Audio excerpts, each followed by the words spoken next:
Man, this one get the hottest for sure. With pour codeine in high doses. I don't get high bro nigga joke. What happened?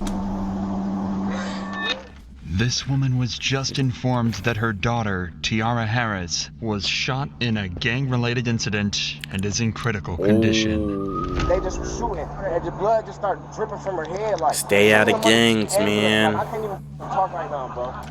Gang banging ain't good. No. Her boyfriend rushed her to the hospital, but sadly, it was already too late.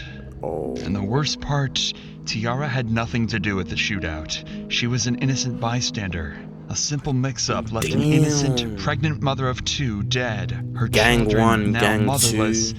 and her family absolutely heartbroken. Stay out of them gangs, The police bro. now face a grueling investigation. However, with everyone involved supposedly being gang members, catching the killers would prove to be much harder than anything they'd done before.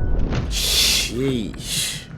We've been in touch with Yolanda, the mother featured in this video, and are proud to share that half of the video's profits will be donated to the Akron-based charity First Glance Student Center. At 7:29 p.m. on April 14th, Akron Police Department would receive multiple calls reporting dozens of gunshots being fired out of 1492 Rockaway Street. Witnesses would describe what seemed like a gang-related shooting with multiple cars speeding away from the scene, one being a silver 4-door Chevy. Police managed to quickly track down the Chevy, following it as the driver sped across back roads in Akron. However, the Chevy wasn't actually running from the cops. It instead would pull over somewhere that concerned the cops even more: the hospital. What? You're telling me you went and shot niggas and now you're going to the hospital? Oh my days. No way. No way niggas are that bad. Stupid. Hey, hold up. 5807. 5807. Go ahead and shut the car off. Shut the car off. Shut the car off. Here, go ahead and put your hands on top of your head, alright? Nope. Hands on top of your head.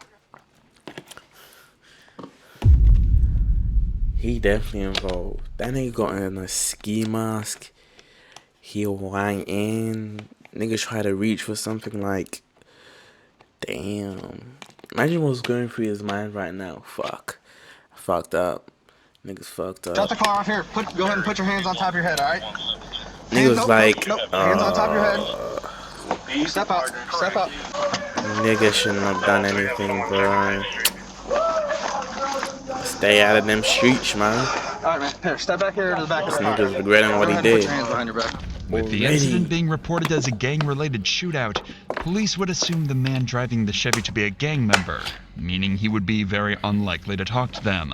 So instead, they decide to stop him in the back of a patrol car for later interrogation.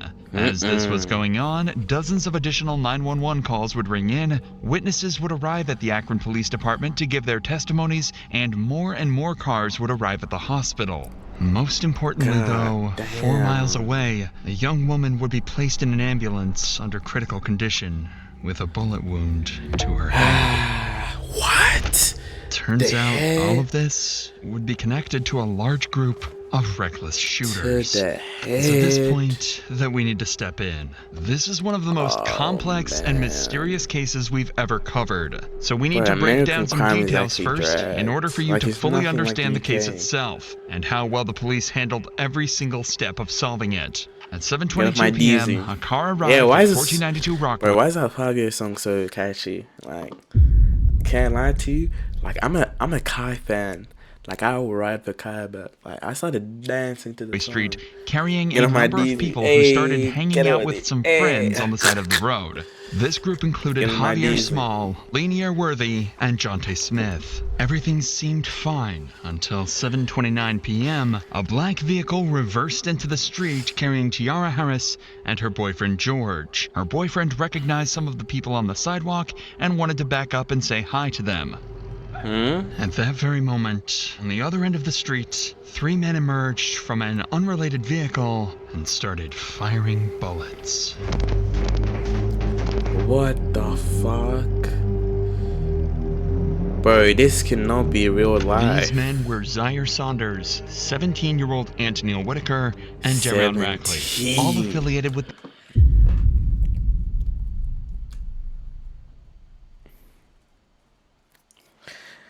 I don't know. the gang.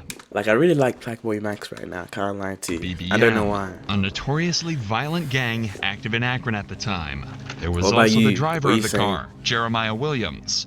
Their shots scattered the group on the sidewalk, with everyone running for cover. In the panic, Jonte and Javier drew their guns and began to shoot back. Bullets went back and forth, and everyone went into a panic as they realized their lives were at risk and a bullet could strike them at any moment. Seconds later, the dust settled, and the BBM members Zaire, Antonio, and Darion fled the scene. However, crazy, a man. grueling silence would ring throughout the street as Tiara's boyfriend, George, realized Tiara was the sole victim of the shooting. With BBM splitting up and running in different directions, George flooring it to the hospital, and Niggas were just everyone on the shooting sidewalk for either no heading reason. inside or preparing to head to the hospital too, cops would begin the grueling task of figuring out what just happened, and who, ultimately, was the one that fired the killing shot. Now that you understand exactly what happened, we can join the police as they try to figure out what just I don't think being a gang member is worth it anymore, because there's too many security cameras now. went down and how not to worth solve it. the developing mystery. Remember that all the cops have received at this point is a phone call alerting them to the shooting and a description of the silver Chevy they've just pulled a gang member from. There's another victim that's at we don't know where that victim's going to go. There's a possibility that victim may be deceased. Yeah, they got shot. Okay, they got. You know, might be easy. Two of the officers ran over to the front of the hospital and discovered Javier Small and his girlfriend in complete distress.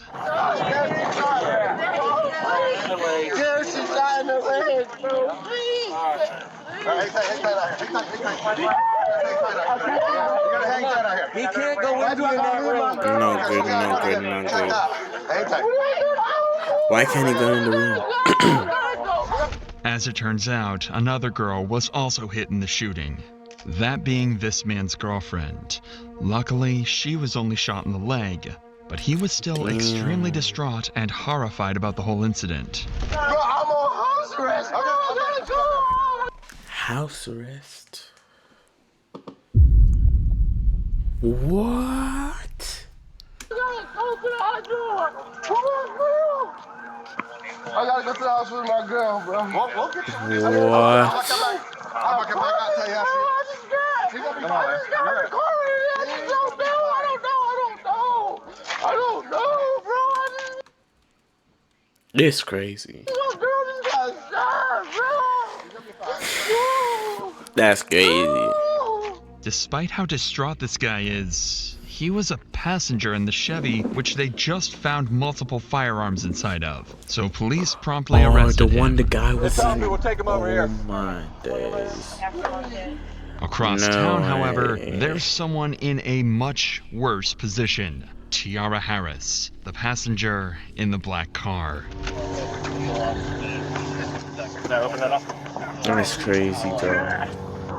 Alright, they're saying she's pregnant too. How pregnant is she? Pregnant. How far along? 2. Okay. 2 weeks. Maybe 2? Yeah. Oh, okay. Yeah. Man. Okay. Thank you. Yeah. 44. There is a flyer around. I think that's all 47. Am I allowed to ride in the car with her though to the hospital? Not right now. I'm sorry, man. Bro, Yanni just got shot. I mean, she just got shot.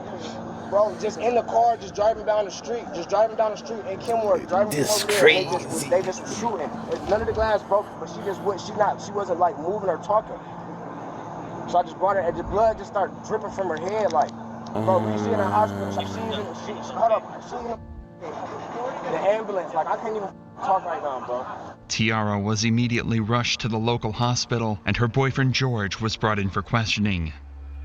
he wasn't a lead suspect, but police did find it odd that he just happened to arrive at the site of a violent shooting right as it all went down. He would claim to be innocent and actually provide a detailed description of everything that went down that night. You turn off here. So boom, no, I didn't. I came this way, and I said, "What y'all got? Like, what y'all got going on over here?" Like, I'm like based Thanks for the follow, man. As soon as I said that, somebody from down here got to just shooting a gun. That just yo, Bounce 59. Y'all was good. So you're right there, and then you heard that. How many shots did you hear? Man, I can't even recall. It was a lot. And then as soon as I So you were facing this way? No. You literally backed all the way on. Say I'm coming down here in this Rockaway. Like, this would be Rockaway. Okay. Down, I backed up. Oh, so you backed, so the back of your car was facing that way? And I'm like, is y'all? I'm like, what y'all got going on? Like, I look out just like that. Like out the window? Like, Yeah, this weird. I wonder why it's like a long video. Maybe it's like I'm the one that looks straight out the window. Like, y'all all right? Y'all good? Type stuff. The cops asked him why he was even there in the first place, to which he just said he knew a couple of people on the street and that he had absolutely no involvement in the shooting. He's claiming that when he peeked out the window, his friends mistook him for the shooter and began to fire bullet after bullet directly at his vehicle. According to him, it wasn't an accident, but a misunderstanding, making the whole situation even more tragic. With George's statement, they were a little clearer on the whole situation, but they'd made no progress into actually solving the case or tracking down the real perpetrators. That was until they returned to the scene and spoke to a number of witnesses who had watched the entire event take place. It was two African Americans. Where were they running from? Young kids. They come from back there across this backyard next door and out the driveway. They hopped the fence. Black. He had a face mask on and had after. And then the other one had a semi-automatic rifle. Yo, what? Just like that, nigga. Jumped the fence. Bro, niggas in America are living like it's GTA. Like when the kid in the hoodie jumped the maroon hoodie jumped the fence, he dropped the semi-automatic rifle in the driveway. I was just out back. Alright, bet. Cutting some stuff, and all I heard was just a barrage of bullets, fully auto. It wasn't 3-round burst, 4-round. It was fully auto. Crazy, bro. Oh yeah, hot and loud and fast. And then I saw two guys when I was out back. I could see through the backyards, through the fence. I saw a silhouette of two guys running up towards that street, returning single shots as they were running away. Okay. There's casings up here. This story is dark. I got more. Okay. How many did you hear, you think? It was like 30. Like where all these cones are at, probably that amount? 30 or 40. But this happened over there all the time. Where's over there? Right there, the house right there. I heard a lot of gunfire, but when I first heard it, I thought it was a backfire because I saw this car over 40 minutes here where all the cones are. He had his lights on. So I thought he was working on a car and it backfired real bad. Then I saw them loading people into cars to take them to the hospital, and I knew it wasn't, because this has happened so many times before. I don't know what we're supposed to do. We can't go outside. Nothing. Even with all this new information, though, the cops are only slightly closer to figuring out what happened. They were now at least able to confirm that one group of shooters rolled up and started the exchange before another responded, causing a huge exchange of bullets throughout the neighborhood. But they still had two major questions. Who were the shooters, and how was Tiara involved? Well, the cops had just spotted another witness that might be able to answer their questions. A woman who was actually on the street the moment the bullets started flying. Mad. So you don't live here? I'm not even from here. Oh. I was visiting. So who owns the house? Anitra Johnson. Anitra? She is? Okay. She was out to eat when I called her. Okay. Everyone's okay though, right? The kids? The kids, yes. Yeah, the kids are okay. I got them in the back watching TV. Okay. There was another girl outside. I think she got shot in the thigh or the leg. I think they took her probably to the hospital. Okay. She definitely got hit. Okay. So what did you see? I'm sitting outside. To be honest, we all family. So we're all outside. I'll react to it after. Hitting each other and stuff. Next thing I know, I just heard these gunshots. I'm like, all right, was that a BB gun? Come through shooting. Yeah. And it was like, pow, pow, pow. It came through again. So I'm running up, I didn't even know where the gunshots came from. I'm running up, trying to grab the kids. They came through twice. Okay. Did the house get hit at all? I mean, I don't even fuck. Is that a bullet hole right here? I don't know. I was really just trying to grab the Why does kids. she seem sus? And you said so what? They got out. They got out of a car. They didn't even get out of the car. Or they just started. Yeah, They were hanging out. They was shooting? hanging out shooting. Did you see how many by chance? Three of them. Okay.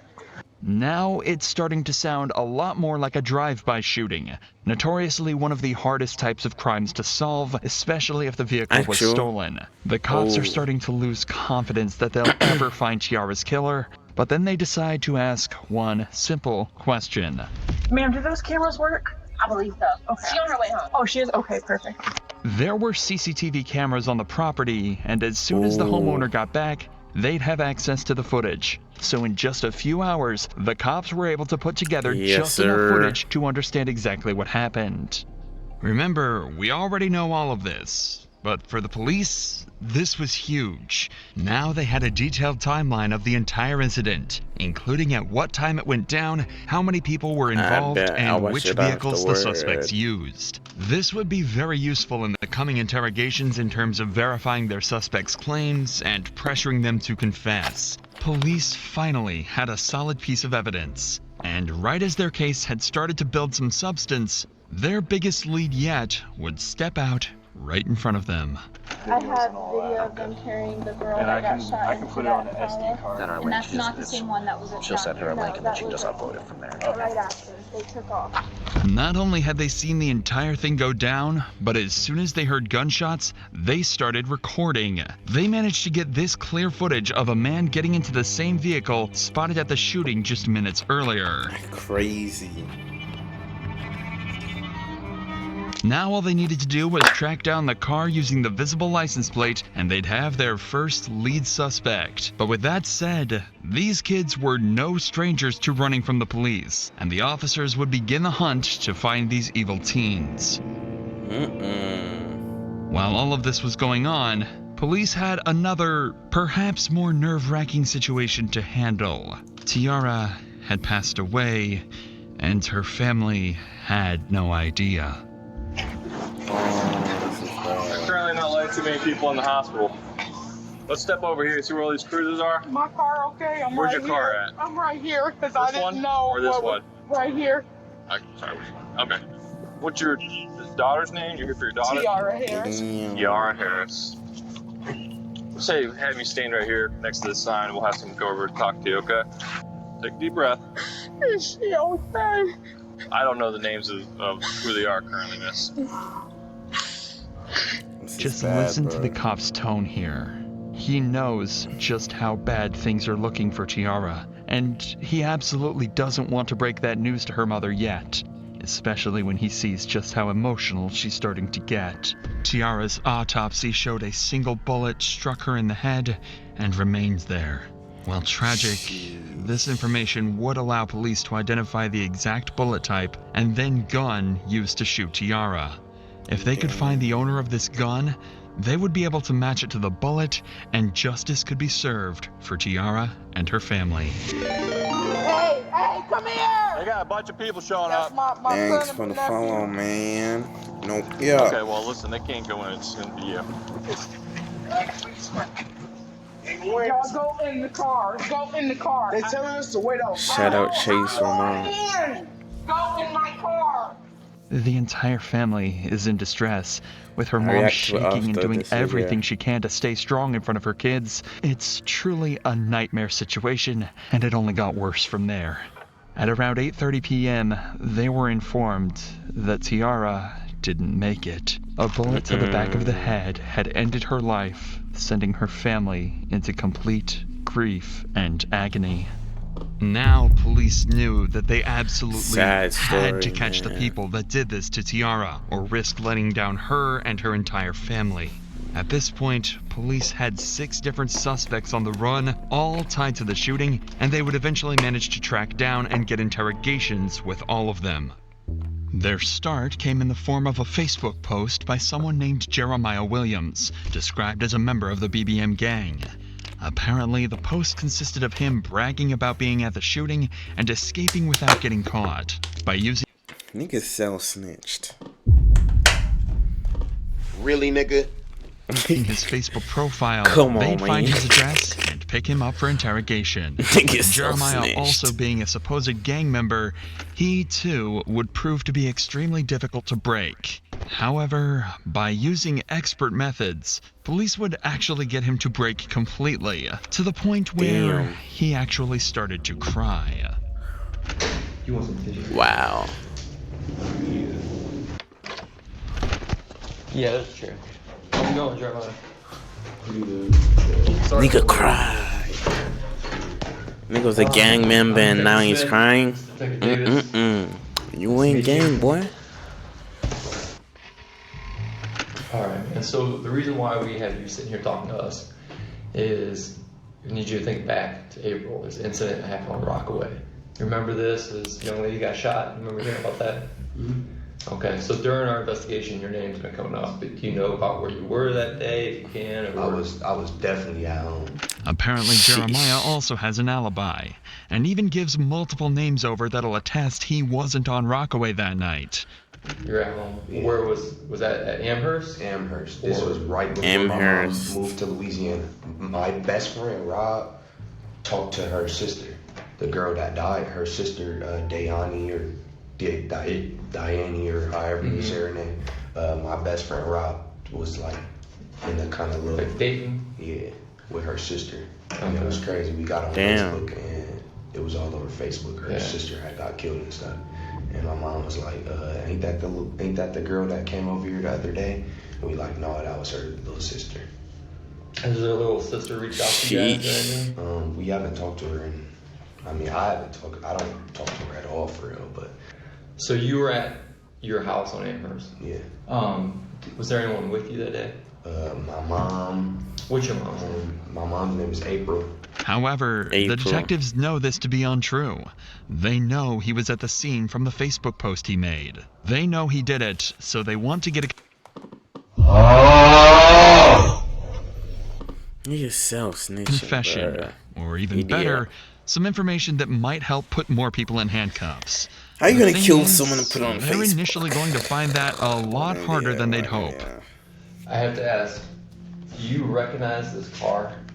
Yeah, this was the car that was in that video. That's on Facebook. So you remember it? Yeah. Have you ever been in this car? No. Do you know who drives this car or owns this car?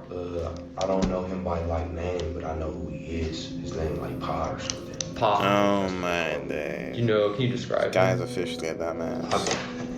That's funny because I don't even really know what he looks like. Every time I've seen him with a ski mask on. Okay. Like I've never seen him outside of a ski mask. Okay. All right. Tell me a little bit about your past. Like, have you ever been in trouble or anything? Yeah. I'm actually right now. I got probation. So like just a weapons possession charge is all you got? It's like carrying a concealed firearm in a motor vehicle. Gotcha. Yeah. Jeremiah is making a conscious attempt to give as little information over as possible while still trying to seem cooperative. He's smart. He doesn't want to completely close himself off, as that'll make him seem guilty, but he also doesn't want to give up any vital information. The cops ask him who was there, where he was sitting in the car, even questions about the guns, but he refuses to speak, and he's starting to seriously frustrate the cops. But all this talk of courts and investigations doesn't seem to be getting them anywhere at all. So instead, they switch gears. They're going to be as direct as possible and give it to him straight. That's their last hope at getting him to crack. What do your friends call you? You have a nickname or anything? Jay. We're just getting to know you, man. Right. Obviously, we can see that you're not a bad person. Just the vibes I'm getting. Yeah, for sure. But you're in here talking to us for a reason. Coming back down to this incident. You being honest with us is what we'll be able to work with you. We know that you were there. Sheesh. And we also got your DNA in this car. If I've been in that car, I would tell you guys I've been DNA. in that car. I don't have no reason to lie or no reason to put myself in any trouble. Your role in it is the driver, because we know you're the driver. Really what we're looking for is why. You're already being charged with the incident. You explaining your actions and what really went down is just going to help with your role in this. We know you didn't pull the trigger, but you not being honest with what went down is not going to help you. It's going to, the prosecutor and the judge and jury are gonna look at This is someone. dark and eerie. That music is the background music. I can't lie. So they told you to drive over to Rockaway? Yeah. Who was sitting where in the car? In the front, and Zebo sitting behind me, and then Pa sitting on the door. It worked. The cops actually got a name. It was a nickname, but cops could eventually tie this back to a man named Zaire Saunders, who would be interrogated later. This was huge. They'd actually gotten a gangster to tell on one of his partners. But they weren't done yet. They knew he still had more information, and they weren't going to stop putting on the pressure now. Gangster, that's facts. We gotta go back to who was in the car with you. I know you know Zebo. Pa, you say you just know him by Pa. Do you know his real name? Okay. And the third person, you're saying how often have you seen him? Would you be able to identify that last person by a picture? Jeremiah physically looks defeated. He's avoiding eye contact. He and looks hunched mentally over. exhausted. He likely never saw himself giving up the names of his partners, but that's exactly where he found himself. The cops, however, are over the moon, even managing to get descriptions of the people he doesn't know the names of. They ask a few more questions before leaving him alone for a minute to prepare their next move. However, on their return, they didn't expect to see Jeremiah, a once tough and unbreakable gang member, to cry because of what he'd done. What'd you say it is, So you get for being in the streets, man. Don't be in the streets. And his first name was what? Darian. Is this him? Do you want some tissue, man? I need to throw away if that's him. Yeah. So let me get tissue. Bro said I need a verbal yes or no. Sheesh. Bro, he already prepared for jail. Nigga got on the orange shirt and shit. Niggas already prepared for jail and shit. If this is the first time you've seen a gang member cry, you're certainly not alone. But it actually happened again in the detective's very next interrogation. While these cops were busy talking to Jeremiah, a breakthrough had been made outside of the interrogation room. Remember this footage recorded by a civilian witness earlier? Well, after 5 days of investigation, they actually managed to track the car down, enabling them to take in another suspect, Antonil Whitaker. Police would quickly realize that Antonil might be even more important than Jeremiah as a suspect. He's a supposed member of the BBM gang, and believed to be one of the suspects that initiated the shootout. The thing is, he's just 17 years old. Since there's still some information even Jeremiah couldn't give them, they figured they might be able to scare him into giving up everything he knows. And their first idea is an unconventional but possibly extremely effective method: a call home to mom. Mad.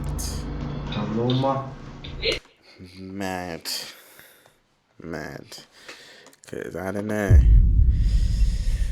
Once that mama gain is he join, you know. It's really serious now. You need to put yourself wherever you was and get to telling them with your part as much as you can, because you can't take the blame for this, and this was not you. You shouldn't be sitting there. They know it's your car. You can't get out of that. You better than this. Antonil doesn't even seem to feel like following his mother's advice. Despite the fact that they know it was his car, he's claiming that someone else was actually driving it that day. And even more unfortunately, he'd forgotten exactly who. Listen to his story and see if you believe it as much as the detectives do. So you saying you were at home? No, like the whole day? Someone took your car somehow, brought your car back, gave you the keys back or whatever, and then so you could take your sister home. That doesn't make sense, man. You know a jury, you know a judge. They're not. I'll be honest with you. I mean, what you're giving is not even a good statement. It's not even a good lie. That's why it'd probably be easier for you to tell the truth. You see, about an hour after the shooting, Antonil was confirmed to have used his car to pick his sister up from an event, meaning it was clear that he was still in possession of it. But that didn't faze Antonil, and despite how many questions police asked him, he refused to give up anything. How this works, you might already know this from TV, but I mean it's kind of Streets is We're going to compare your cold. DNA to the DNA on the shell casings that we collected on scene. Is there any reason your DNA is going to be on there? Because if there is, you've got to explain that. You said no, or I don't know. Who got in the car with you at all these? If you're saying your DNA is not going to be on those shell casings, right? And you're saying you weren't driving, who did you let drive your car? Believe me. I don't know. But right now it looks like it's on you. They're trying to force a confession out of him by telling him that if he'd been in physical contact with any of the evidence tied to the murder, they would find out and he would get sentenced. And they're not lying either. When you touch anything at all, you leave behind skin cells, sweat, small hairs, or even oils that can quickly be traced back to you.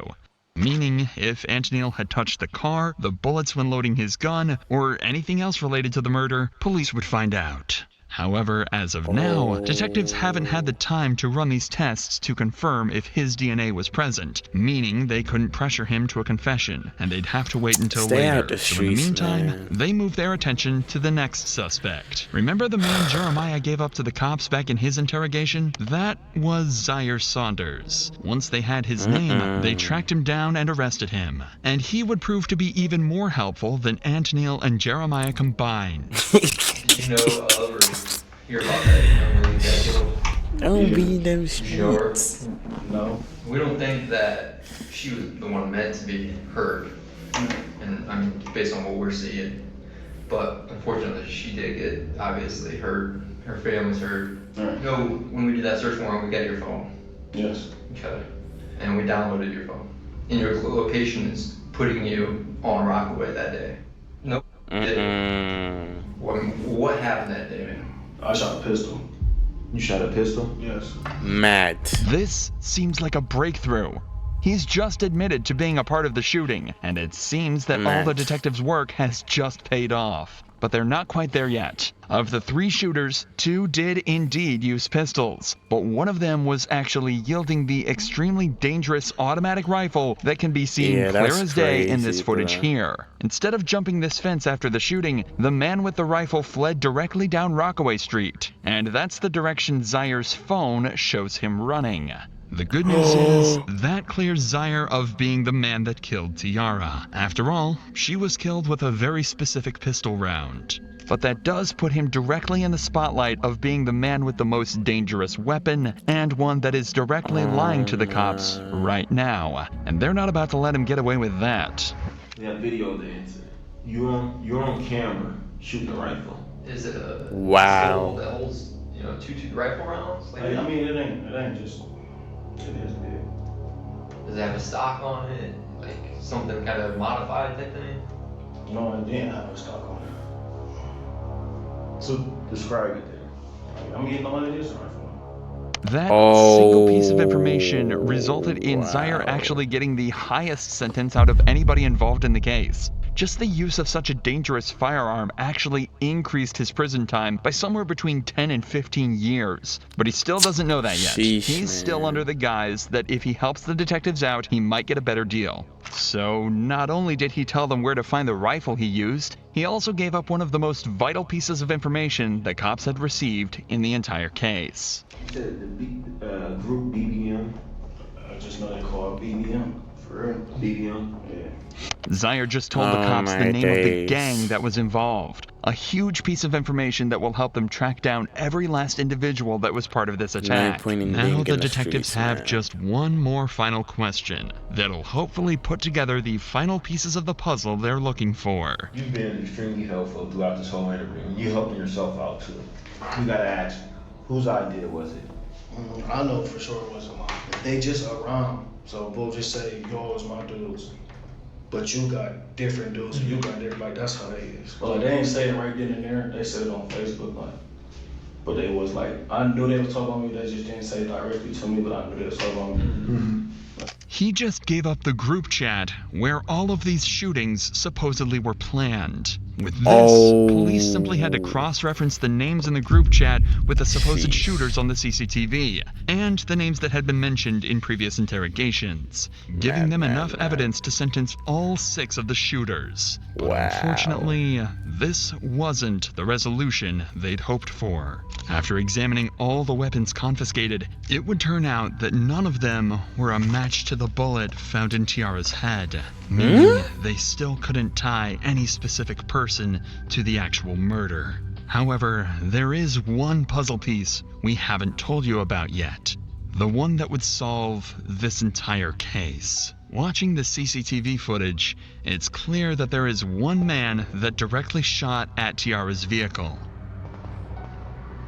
If you follow this man, dressed in all black, back through the CCTV, you can trace him all the way back to the driver's seat of this black truck. A black truck that, until now, the cops were completely unable to identify. But then, they received one final piece of footage from a witness, allowing them to track it back to the owner, 44-year-old mother, Kia Brown. Police realized they had to interview her, knowing that whoever was driving Kia's black truck that day killed Tiara Harris. Wow. Good. I'm Detective Ed. Wow, this is deep. Hi. Hey, we wanted to talk to you or whoever is driving, who drives this truck, reference that incident that happened up the street. They were being shot at, and we're finally trying to catch up with them. Looked like a couple males. And have you heard about this? I heard about what happened on the corner. This is my truck, but my son was driving. It wasn't Kia, but her son driving the car that night. And after running his name, they'd find out he had ties to a rival gang of BBM. So the detectives had Kia call her son and hand over the phone to the officers. I have some detectives here right now. The day that we were moving in, the incident that happened around the corner. They would like to see the day that they were moving in. How you doing, man? How you doing? Good. I'm Detective Smith. My goodness. I'm with Detective Davis with me. Hey, what's your name before we get started, bud? Lanier Worthy. Lanier. All right, Lanier. How you doing, man? So listen, man, I won't keep too much of your time. We were wondering if we could talk with you and your mom maybe in person at some point, and we wanted to talk to you about that incident that happened up the street. We know you're over there, so we were hoping you could help us, actually. You're not in any trouble. We're actually hoping you could help us. Would there be a good day for you to... This weekend, fine? Yeah, Sunday the 8th. Can we do it anytime after 2:30? Okay. Anytime after 2:30? All right, man. We appreciate it. We'll see you at 3:30. He needs to flee, nigga. And just like that, they had an interview scheduled. And this was the final suspect at the scene that they hadn't yet spoken to. The man suspected to be the driver of the black truck and the man they think shot Tiara. This is dark, man. What's up, man? Appreciate you talking with us. So, I mean, obviously, you know why we're here. About that incident that happened up the street. So, we just wanted to know your perspective. That happened that day. What'd you see? That type of stuff. You can run us through that day? I was standing in the driveway on my phone. Then heard shots. I got down, ducked. Then when the shots stopped, I heard I ran to the car. When the shots started happening, you ran and got in the driver's seat. And then Teen got in your passenger seat. Okay. That was it.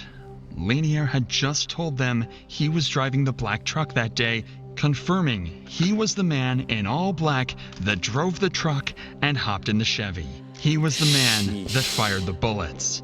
So they decided to ask him up front. I'm about to ask you something, man. I'm about to ask you from your parents. I'm sorry, but I gotta ask. Did you shoot that day? Yes, sir. Okay. Even though he said no, police already had all the evidence they needed. The car tied to him, his ties to the rival gang, and finally the video of him shooting at Tiara's car. So they arrested him on the spot and brought him in for interrogation. Mother. Am I able to have a lawyer with me right now? What's that? Can I have a lawyer with me? You can do whatever you want, man. I'm not here to... Okay. Are you saying you want your lawyer? You don't want to talk? Yeah. Okay. All right. But in the end, this wouldn't matter, as when they arrested and processed him, they managed to confiscate his gun. And after analyzing the forensics of the bullet inside of Tiara and Lenier's gun, it was a match. Lenier had fired the killing shot. After 5 months of investigation, all the puzzle pieces were finally in place. In total, 7 people were charged in this incident. Zaire Saunders was charged with involuntary manslaughter and 4 counts of felonious assault and was sentenced to 35 to 40 years. Antonil Whitaker and Jeremiah Williams got 20 to 24 years on similar charges, while the 4th assailant in this group, Darion Rackley, got 34 to 40 years. It was confirmed Antonil's DNA was in fact found on various bullet casings on Rockaway Street, despite his claims in the interrogation room. The next 2 to be sentenced were the ones who shot back at Zaire's group after being rolled up on. They were Javier Small and Jonte Smith, who were sentenced to 4 years and 2.5 years respectively. Lastly was Lenier Worthy, Tiara's actual killer. However, as of this video's upload, he's still awaiting sentencing. Tiara and George were not involved in any of the gangs in the shootout and were found completely innocent. At long last, Tiara and her family. Got paper, get along. Got paper, get along. Got paper, get along.